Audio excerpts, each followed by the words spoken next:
함께 아멘으로 예배하겠습니다. 할렐루야. 자, 오늘도 예배를 통해서 같은 말씀과 같은 은혜를 나누는 모든 예배자분들을 예수님의 이름으로 환영하고 축복합니다. 성경을 밝히 알아야 된다는 거, 하나님의 사람들에게 너무나 당연한 일일 것입니다. 그래서 저희는 2021년 또 성경 강림절 이후로 계속해서 밝히 알도록이라는 주제 하에 말씀을 좀 이어나가고 있습니다. 밝히 안다는 것은 보이는 것 이상의 것이 있다는 것을 이제 아는 거겠죠. 어떤 사건 속에 담긴 더 깊은 사연과 정황을 알게 되었다. 뭐 이런 얘기일 겁니다. 이제 저녁에 집에 왔는데 테이블 위에 이렇게 케이크 하나가 놓여 있으면 이게 뭔가 싶죠. 이게 궁금하잖아요. 예를 들어서 이렇습니다. 누가 주신 거야? 그럼 또 궁금해지지 않나요? 왜 주신 거래? 얼마 전에 생일이셨대. 뭐 이런 것들. 눈앞에 음식 하나를 놓고도 새로운 인물이 등장을 하고 어떤 사연을 알게 되는 것들이 있죠. 그것을 알 필요가 있는 거예요. 그냥 덥석 주워 먹지 말고. 그냥 먹어도 맛있는 거겠지만, 그냥 들어도 귀한 말씀이겠지만, 그 사연을 좀 알 필요가 있죠. 성경은 현재 우리에게 주어져 있는 가장 원론적인 텍스트입니다. 근데 이 성경 안에는 수많은 정답뿐만이 아니라 수많은 이야기가, 그리고 사실은 궁극적인 한 가지 이야기가 기록이 되어져 있죠. 우리는 그 이야기를 좀 알 필요가 있다라는 겁니다. 자, 오늘 본문은 한 이방 여인이 자신의 그 귀신 들린 딸을 고쳐달라고 간구하는 그런 사건입니다. 근데 이 이야기가 어떤 상황에서 진행되어지는지를 좀 보실 필요가 있다는 거예요.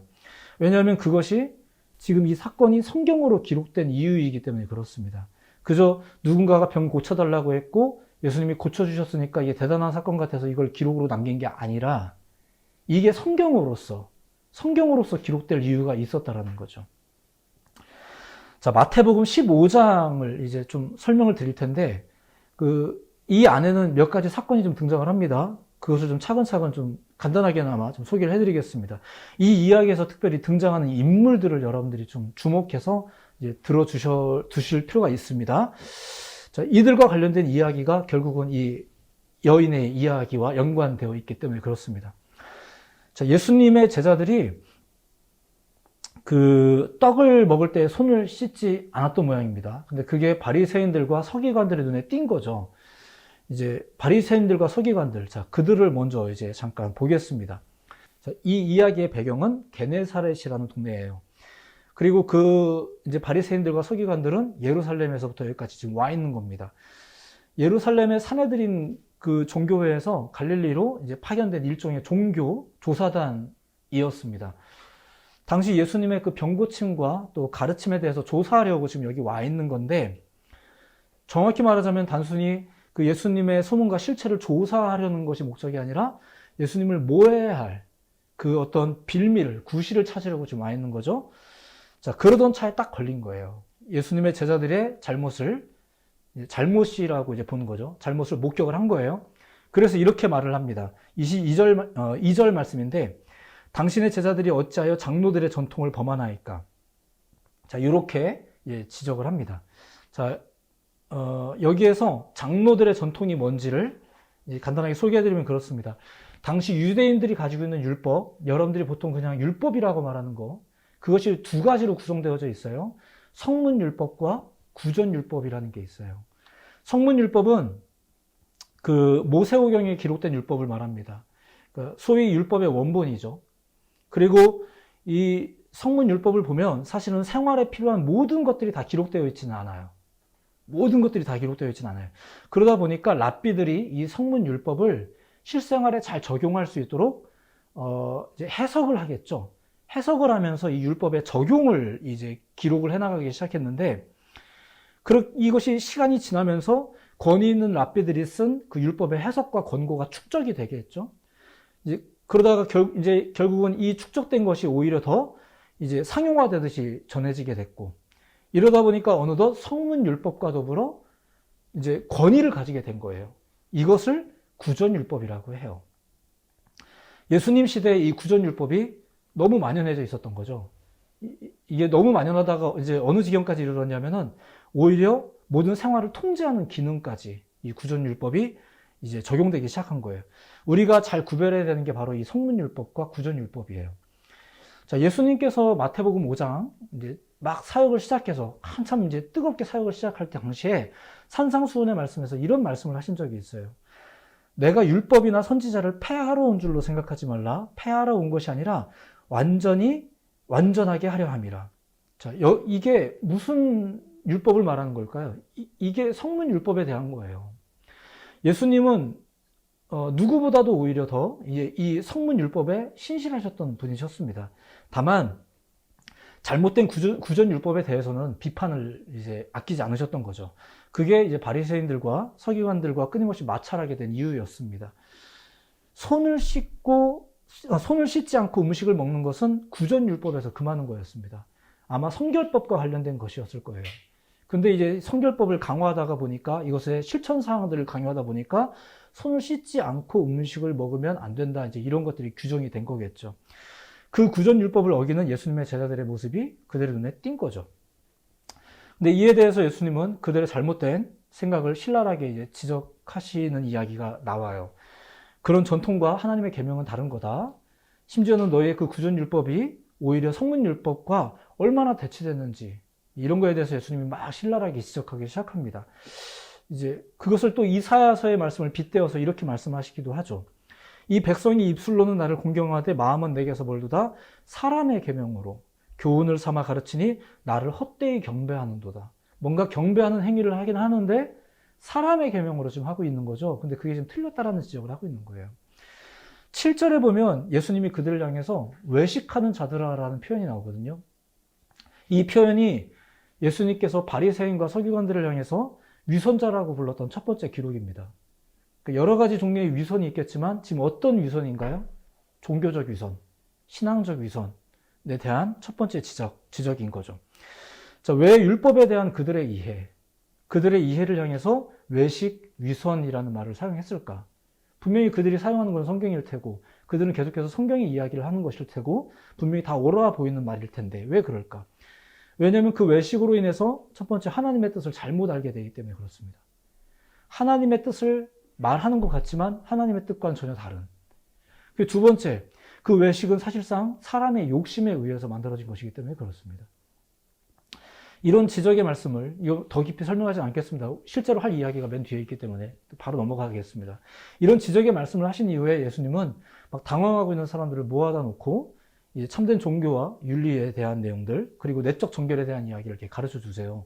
근데 예수님이 이 말씀을 하실 때 분위기가 어떻겠어요? 한쪽에서 얼마나 눈빛이 따갑겠어요. 이거를 예수님의 제자들이 느낀 것 같아요. 이제 제자를 보겠습니다. 자, 이 제자들이 그걸 느낀 것 같아요. 그래서 예수님께 이렇게 말합니다. 12절에 보면 바리새인들이 이 말씀을 듣고 걸림이 된 줄 아시나이까. 이게 뭐냐면은 선생님 지금 하신 말씀 때문에 그 말을 듣고 그들의 비위가 상한 것을 아십니까? 이렇게 얘기하는 거예요. 바리새인들과 서기관들이 지금 많이 화가 난 모양인데 제자들에게 있어서 그게 되게 신경이 쓰이는 거죠. 한편으로 그들은 예수님의 공적인 행보가 내신 염려가 되기도 했어요. 이렇게 거칠게 믿으셔도 되나? 이렇게 막 전하셔도 되나? 이런 생각이 드는 거죠. 왜냐하면 그 당시 종교 지도자로서 바리새인들은 무척 존경받는 인물들이었고 또 그래도 나름대로 그 사회의 또 통념으로서 자리 잡은 신앙의 이해를 가진 사람들이었기 때문에 그렇습니다. 근데 주님의 그 거친 생각과 말이 그들의 심기를 거슬렸다는 것을 금방 아는 거죠. 그래서 예수님의 발언이 문제를 야기시킬 걸 알고 있었어요. 이미도. 근데 역시나 그들의 표정을 보니까 사고가 터진 거죠. 이게 무슨 말일까요? 제자들이 이거를 의식하고 있다는 게 무슨 말일까요? 이 제자들 역시도 사실은 구전 율법의 굴레에서 벗어나지 못하고 있다는 뜻이에요. 유대인들이니까. 사실 유대인들은 다 비슷했어요. 실제로 그들조차 예수님의 말씀의 참뜻을 이해하지 못해서 이 비유를 우리에게 설명하여 주옵소서라고 구하기도 이제 했죠. 유대인들 중 대부분의 사람들은 예수님의 말씀을 전혀 몰랐다기보다 낯설어 했어요. 우리도 기독교인들끼리 다 비슷한 말을 하는데도 불구하고 낯설 때가 있잖아요. 결국은 이제 분명히 우리가 아는 건데 우리도 알지만 조금 다르게 느껴지고 그래서 받아들여지기 어려운. 그러자 예수님께서 이제 너희는 아직도 깨닫지 못하느냐 이러면서 이제 말씀을 하십니다. 제자들이 이 말을 할 때에 예수님이 이제 충격을 받으셨어요. 다른 사람은 몰라도 지금까지 자기를 따라다니면서 온갖 이적과 교훈을 가까이서 지켜보고 듣는 사람들이 이 제자들인데도 불구하고 여전히 이 율법에 대한 그릇된 이해에서 벗어나지 못하고 있다는 거. 이것에 대해서 예수님이 안타깝고 화가 나신 거죠. 외식하는 존재들로 인해서 안타까우셨던 예수님이신데 깨닫지 못하는 제자들로 인해서 더 안타까우신 뭐 이런 상황입니다. 사실 경우는 똑같습니다. 두 부류의 사람들이 전부 다 구전율법에 매여 있는 사람들이었어요. 혹은 그것을 신경 쓰며 사는 사람들. 다시 말씀드리지만 그 구전율법이라는 게 뭔가요? 성문율법에 대한 해석입니다. 신앙생활에 적용하기 위해서 만들어진 해석. 필요했겠죠, 아마? 하지만 점차 하나님의 본질을 잊어버리게 만든 해석. 그리고 누군가의 욕심이 가미된 종교적 해석. 지금 예수님은 그 그릇된 해석에 사로잡혀 있는 사람들을 이제 만나시는 것이고, 자신을 따르면서도 여전히 그 그릇된 해석을 의식하고 사는 사람들, 그런 제자들 때문에 안타까워 하시는 거예요. 어디에서요? 이 게네사렛이라는 동네에서. 유대인 갈릴리 지역에서. 자, 이 사건 이후에 예수님이 이제 두로와 시돈 지방으로 옮깁니다. 그리고 예수님은 그곳에서 전혀 다른 해석을 하는 한 여인을 만나게 됩니다. 두로와 시돈 지방은 이방인 지역입니다. 일단 이방인 지역이고요. 고대로부터 해상력을 기반으로 발전했던 그 해상 도시였다고 합니다. 이제 이 지역을 기반으로 성장했던 민족이 페니키아. 성경에는 베니게라고 소개하고 있는 지역이 여기입니다. 이게 이제 헬라 시대, 로마 시대를 거치면서 시리아주에 이제 속하게 되고, 그래서 뭐 시리아 페니키아라고도 말하는데, 이게 한글 성경에는 수로보니게라고 이제 음역이 되기 시작한 거예요. 그러니까 수로보니게라는 말이 갑자기 나온 말이 아니라 이렇게 음역되어서 나온 말입니다. 예수님 시대에도 이 지역은 유대인 지역보다 훨씬 잘 사는 동네였었습니다. 이제 거기에 가신 거예요. 유대 지역을 떠나서 이방 지역에. 거기에서 수로보니게 여인을 만나게 되죠. 마가복음에는 수로보니게 여인이라고 나오는데 오늘 우리가 본문으로 삼고 있는 이 마태복음에는 그냥 가나안 여인이라고 나와 있을 거예요. 자, 이것은 그저 그 여인에 대한 설명 때문이 아니라 독자층이 유대인이라는, 마태복음의 독자층이 유대인들이잖아요. 독자층이 유대인이라는 것을 염두해서 기록되어진 표현이에요. 그러니까 의도된 표현이죠. 의도된 표현. 이 가나안 여인을 이제 등장시켜서 하고 싶은 이야기가 있는 거. 그 의도된 장면이죠. 그걸 이제 우리가 보시면 돼요. 이제 세 번째 인물이죠. 수로보니게 여인. 자, 예수님이 그 지역에 들어가셨을 때 이제 소문을 듣고 한 여인이 찾아옵니다. 다시 한 가지 사실만 다시 염두하자면, 이제부터 펼쳐지는 이 모든 이야기 자체가 구전 율법에 근거한다면 다 지금 이게 적절하지 못한 상황인 거죠. 예수님이 이방 지역에 들어갔다는 것부터 해서. 근데 이제 한 여인이 예수님을 다급하게 찾아오잖아요. 이방 여자가 유대인에게 지금 접근하는 겁니다. 이것도 정상은 아니잖아요. 이제 이런 상황이 지금 펼쳐지는 겁니다. 그녀가 이렇게 외쳤습니다. 주 다윗의 자손이요. 이 표현은 조금 다른 문제가 있어요. 너무 완벽한 표현이거든요. 이건 이방인들이 사용하는 표현이 아니라 유대인들이 그 역사적으로 전통적으로 기다리던 메시아를 칭할 때 쓰는 표현이에요. 주 다윗의 자손이요. 그러니까 쉽게 말하면 정답입니다. 정답. 그러니까 만약에 예수님을 호칭할 때 어떻게 호칭해야 된다라고 한다면 아주 정답이죠. 이 이방인 여자가 정답을 외친 거예요. 잘한 거네요. 그죠? 자, 이방 여인이었지만 율법적으로 평가를 하자면 굉장히 제대로 외치고 있는 중이죠. 이게 중요합니다. 제대로 외치고 있다는 것. 실제로 예수님은 유대인들이 그토록 고대하던 메시아였기 때문에 그렇습니다. 자, 그런데 제대로 외친 데다가 보통 이렇게 간절하게 구할 때 예수님은 보통의 경우 그를 내게 데려오라 이렇게 말씀하시는 분이셨는데 예수님이 이에 대해서 침묵하시더라 이거죠. 이것을 제자들이 이상하게 여겼어요. 원래 우리 선생님이 이상하지만 지금 이런 상황에서 아무 대답을 안 하는 것도 좀 이상한 거예요. 분명히 예수님 부르는 거 맞는 것 같은데 저 호칭을 칭할 분이 누구겠어요? 지금 우리가 이분을 왜 따르겠어요? 이분이 그분이라고 믿기 때문에 지금 따르는 거 아닙니까? 물론 조금씩 우리가 염려되는 말들을 너무 막 던지셔서 우리가 좀 걱정스럽긴 하지만 그래도 이분이 그분인 건 우리는 알잖아요. 근데 이분이 왜 가만히 계시는 거지? 그래서 제자들이 오히려 예수님을 찾아와서 얘기를 합니다. 23절이에요.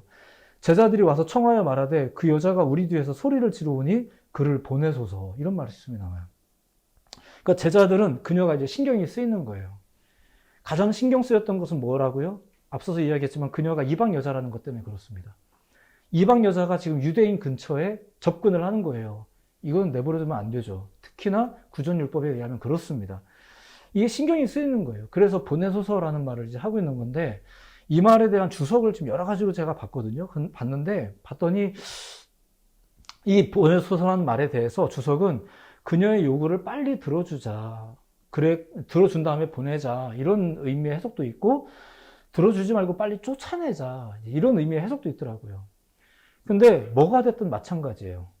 그녀를 우리에게서부터 떨어뜨리게 만들고 싶은 건 마찬가지예요. 그리고 그런 마음이 드는 근거가 뭐라고요? 이방인 여자니까. 우리 유대인 곁에서. 그게 구전율법 때문이었습니다. 그래서 아무 말 안 하고 계신 예수님 앞에 중재자로 그들이 나서는 거예요. 평소 자신들 같았으면 구전율법에 익숙해져 있는 그 유대인으로서는 이곳에 오지도 않았겠죠.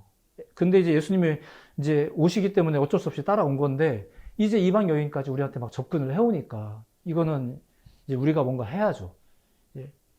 그래서 예수님이 이렇게 말씀을 하세요. 24절에 같이 한번 읽어봅시다. 24절은 같이 읽어봅니다. 시작. 예수께서 대답하여 이르시되 나는 이스라엘 집에 잃어버린 양 외에는 다른 데로 보내심을 받지 아니하였노라. 아멘. 그럼 여기 왜 오신 건가요? 왜냐면 이 말씀대로라면 지금 이방인 지역 자체를 오시지 마셨어야 되잖아요. 그러니까 예수님이 지금 이 말을 하실 때는 이 말이 틀렸다는 걸 본인이 지금 알면서 하시는 건데, 이 말이 원래대로 주님의 말이 아닌 건데 이 말을 주님이 왜 하신 걸까요? 이 말을 듣고 있는 제자들 때문에 하는 거예요. 니네가 지금 이렇게 말하고 있는 거잖아 라고 말하는 거예요. 지금 예수님은 제자들에게 그녀와 관련하여 어떤 이야기를 하고 싶은 거죠. 그리고 그 구절만 뚝 떼어서 놓고 본다면 이건 우리가 알고 있는 예수님이 하실 만한 말이 아니에요. 주님이 이런 분이 아니세요. 어떻게 이런 말을 하시다니. 그리고 구속사적인 의미로 본다면 이 말이 또 어떤 의미에서는 또 맞아요. 유대인들이 그래서 이거에 집착을 하는 거니까. 그래서 선민사상이라는 것이 생긴 거니까. 우리를 위해서, 누구보다도 먼저 우리를 위해서. 우리는 선택받은 민족이었고, 이런 것이 우리 가운데 있기 때문에 구속사적으로 볼 때는 예수님의 이 말이 틀리진 않아요. 하지만 예수님께서 이 말을 하실 때는 단순히 수르보니게 여인에게 상처 주고 싶어서 이 말을 하고 싶었던 게 아니라는 거죠. 지금 제자들에게 말씀하시는 중이에요. 제자들에게. 지금 예수님은 제자들에게 제자들의 말로 제자들에게 말하고 있는 중이죠. 너희가 이런 식으로 말하고 있다. 너희가 메시아를 이스라엘 유대 민족에게만 보내심을 받았다고 생각하고 있는 거 아니냐. 만약에 제자들이 대답을 했다면 이런 식으로 대답할 수 있었겠죠? 그죠? 따지고 보면 그렇죠. 그래서 틀린 말은 아니니까. 왜냐면 우리가 또 평소 사용하던 말이니까. 우리가 쓰는 말이잖아요. 실제로 그들은 예수님이 그 말이 맞다고 생각을 했어요. 그들이 전통적으로 그렇게 배웠거든요. 성문율법보다도 더 구전율법을 통해서. 근데 지금 그 사람들은 이방 여인이 굉장히 거슬리죠. 자, 그러는 사이에 여자는 계속해서 예수님 주변을 어슬렁거립니다. 그러자 예수님은 이제 그녀에게 말합니다. 26절의 말씀입니다. 대답하여 이르시되 자녀의 떡을 취하여 개들에게 던짐이 마땅하지 아니하니라. 이거 두 번 때리시는 건가요? 근데 잘 보시면 이건 예수님이 이 여인에게 직접적으로 하신 말씀으로서는 첫 번째 이야기인 거예요. 이 역시도 물론 상처가 될 만한 말이었겠죠. 이제 일단은 우리 유대인과 너희의 입장 차이가 다르다. 뭐 이제 이런 이야기겠죠. 예수님께서 이 말을 하실 때 옆에 있었던 제자들은 아마 크게 동감을 했을 겁니다. 그들은 실제로 이방인들을 그렇게 여겼거든요. 그리고 개에 대한 당시의 일반적인 이미지도 사실은 썩 좋은 편은 아니었습니다. 조금 다른 얘기지만 한편으로는 이제 사무엘상 같은 데 보면은 이제 하나님 앞에서 겸손했던 사람들은 자기 자신을 개로 표현하기도 했었어요. 어쨌거나 좋은 이미지를 주는 건 아니었죠, 이 개가. 어쨌든 이제 이 여인이 이 말을 어떻게 받아들이는지를 이제 우리가 볼 필요가 있죠. 이것이 세 번째 우리가 보는 수도로니게 여인의 모습입니다. 자, 예수님은 그녀를 개라고 표현했습니다. 그녀는 여기에서 개가 자신을 말하는 것을 알아들었어요. 그리고 당시에 자녀의 떡을 취하여 개에게 주지 않는다라는 통념에 대해서도 그녀가 잘 알고 있었습니다. 그렇기 때문에 그녀도 예수님께 먼저 이렇게 말한 겁니다. 네, 주님, 그 말이 맞습니다. 이렇게 말한 거예요. 인정하는 거죠. 자신이 개의 입장이라는 것도 인정하고, 또 당대 통념도 인정하고, 또 유대인들의 입장도 이제 이해한다는 거예요. 하지만 그녀의 생각은 이렇게 이어집니다. 그 개들도 제 주인의 상에서 떨어지는 부스러기를 먹지 않습니까? 자, 이거는 그 개냐 뭐냐 이런 규정이 아니라 은혜를 갈망하는 사람의 모습인 거예요. 은혜를 갈망하는 사람의 모습. 그 갈망이 그 자신이 개로 여겨지는 것보다 더 큰 거죠. 자신의 자존심이나 욕심에 따라 또 그렇게 변질된 율법적 사고에 사로잡힌 그런 해석이 아닌 그저 은혜를 갈망하는 자로서의 해석과 신앙 고백. 예수님은 이 여인의 대답을 사실은 그 제자들에게 듣고 싶었던 거예요. 저 사람들 화난 것 같은데요. 이런 말 말고. 내 옆에서 한다는 소리가 선생님, 저 사람들 화난 것 같아요. 뭘 아니까 이런 얘기를 하겠죠. 예수님은 그걸 몰라서 이 말을 했겠습니까? 이 말을 제자들에게 듣고 싶었을 텐데. 이 말을 예수님은 제자들에게서 듣고 싶었던 거죠. 그녀는 끈질기게 믿은 것이 아니라 은혜에 대해서 믿은 거예요. 우리는 이걸 끈질기게 믿었다라고 많이 표현하잖아요. 이런 여인의 이야기들을. 이런 사람들이 여러 번 나오잖아요. 성경에. 볼 때마다 우리가 끈질기게 매달렸다 이렇게 보는데 은혜에 대해서 믿는 게 달라요. 그저 올바른 말로 외치는 신앙이 아니라 인간의 율법에 매여있는 신앙이 아니라 그 본질을 이해하고 갈망하는 신앙. 그걸 믿음이라고 하는 거죠. 그런 여인을 향해서 예수님이 칭찬해 주신 거예요. 28절. 이에 예수께서 대답하여 이르시되 여자여 네 믿음이 크도다. 네 소원대로 되리라 하시니 그때부터 그의 딸이 나으니라. 믿음이 크다고 칭찬받은 사람 두 사람 있습니다. 그리고 그 큰 믿음 때문에 직접 만나지 않고도 병고침 받은 사람이 둘이 있어요. 바로 지난주에 나눴던 로마 백부장이 그렇고 오늘 수고로기의 여인이 그렇습니다. 둘 다 이방인들입니다. 그들이 유대인들의 신앙과 율법에 대해서 비록 알았다 하더라도 지난주에 소개해드린 로마 백부장도 유대인들에 대해서 모르진 않았잖아요. 모르진 않았단 말입니다. 근데 그 율법에 대한 이해는 결코 유대인들의 그것과는 같지 않았겠죠. 가장 쉽게 보자면 그들의 태도가 무척 예의 바르고 끈질기게 이제 비춰지는 건 맞아요. 하지만 이 성경의 사건들을 심도 있게 잘 조명해 보면 이것이 단순히 인간적인 끈질김과 성실함과 부지런함의 문제, 예의 바름의 문제가 아니라는 것을 알 수 있다는 거죠.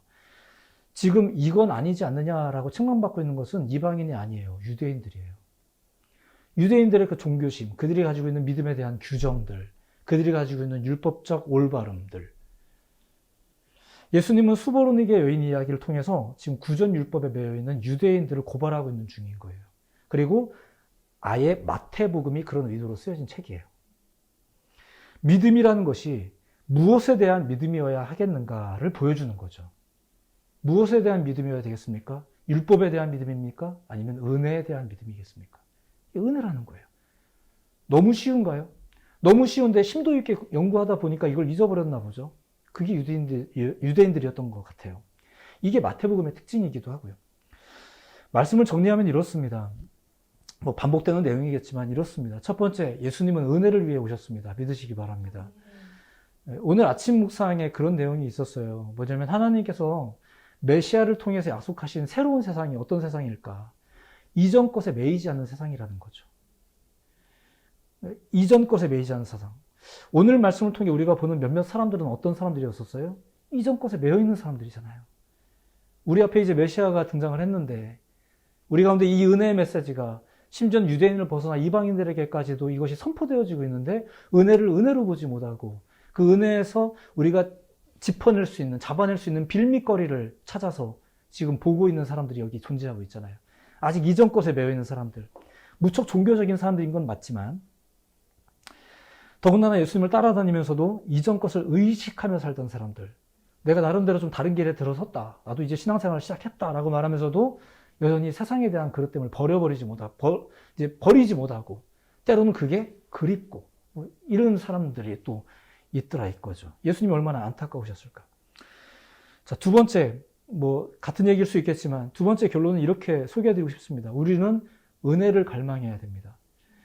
하나님은 우리에게 율법 주기를 원하신 것이 아니라 은혜 주기를 원하셨습니다. 우리가 이미 알고 있는 거잖아요. 그렇다면 우리는 하나님께 무엇을 구해야 될까요? 은혜를 구하는 거죠. 주님의 도우심을 구하는 거예요. 주님의 은혜를 구하지 못하고 나 자신을 보면서 내 모습이 적절하지 않은데 이렇게 율법에 매여 있으면 은혜를 구하지를 못해요. 죄스러우니까, 미안하니까. 뭐 이러면서 하나님께 기도하기도 이제 미안해. 그래서 우리가 그렇게 여유 있는 사람들이 아니에요. 예, 우리는 간절해야 되거든요. 우린 주님의 은혜가 필요하거든요.